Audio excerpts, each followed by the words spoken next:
Well, here we are today, continuing to hear all about the incredible work that Jesus did to achieve our salvation.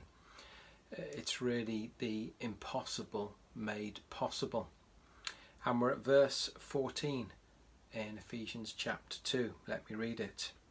For he, that's Jesus himself, is our peace, who has made the two groups one and has destroyed the barrier, the dividing wall of hostility. Of course, the big barrier, the big wall of hostility refers to that huge difference between those who are outside of Christ and those who are inside, but also going back to the temple and Old Testament times. It's of course talking about the Jews and the Gentiles. In the outside of the temple there was an area that was for the court of Gentiles, but then there was a wall, a dividing wall, where they were to go no further because they were not Jews. They were not the true people of God. And yet Jesus Christ has come and he has destroyed that wall, that barrier. You see, we're told in the verse before that we were without God and so without hope.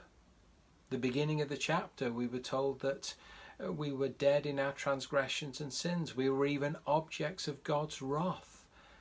And yet the impossible has been made possible. That you and I, who once were enemies of God, are now his friends, and now at peace with him.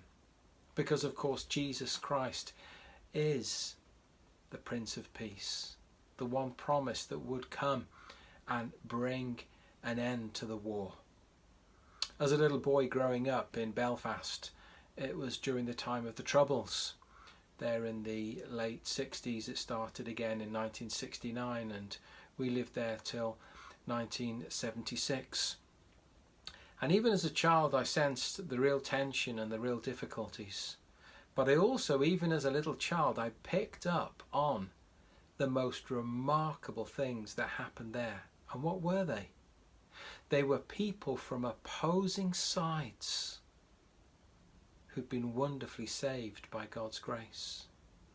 People who had come and lived their lives hating one another, and yet Jesus Christ, the gospel, had transformed them.